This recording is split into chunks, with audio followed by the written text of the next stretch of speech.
Λοιπόν, γεια σας.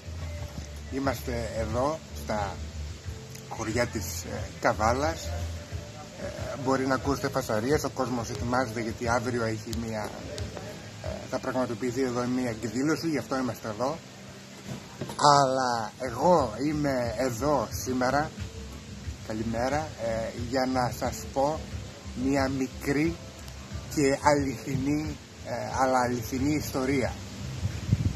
Τον Οκτώβριο του 2018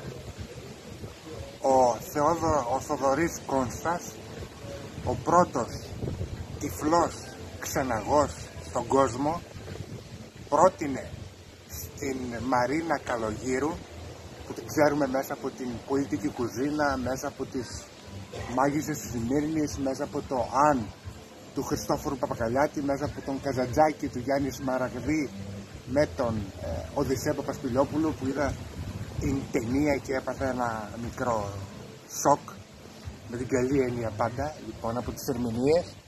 Λοιπόν, πρότεινε στην Μαρίνα Καλογύρου να δημιουργήσουν μαζί μία παράσταση παύλα ξενάγηση σε έναν αρχαιολογικό χώρο.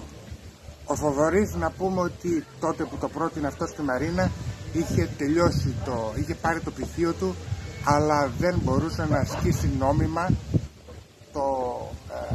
τα καθήκοντά του σαν ξεναγός. Πρότεινε λοιπόν να δημιουργήσουν μαζί μια παράσταση παύλα ξενάγηση. Αυτή την παράσταση την έκαναν πρόταση και την πρότειναν στο Υπουργείο Πολιτισμού και στο Φεστιβάλ Αθηνών και στο Φεστιβάλ Αθηνών και Επιδαύρου. Οι απαντήσεις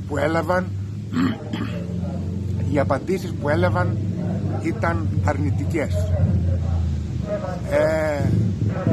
Τον Φεβρουάριο του 2020 ο Θοδωρής έφυγε από τη ζωή, δυστυχώς. Αλλά αυτή η πρόταση τον Σεπτέμβριο του 2022 εγκρίθηκε και έγινε δεκτή από την Ελευσίνα, που φέτος είναι πολιτιστική πρωτεύουσα της Ευρώπης.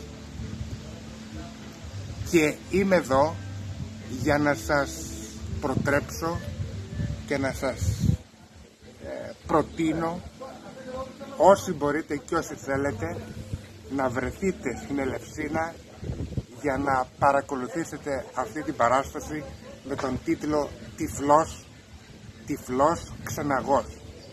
Θα είναι στο παλιό ελεοργείο της Ελευσίνας 27, 28 και 29 Μαΐου. Τώρα, λοιπόν, Τυφλός Ξεναγός στην Ελευσίνα με την Μαρίνα Καλογύρου, να είσαι εκεί.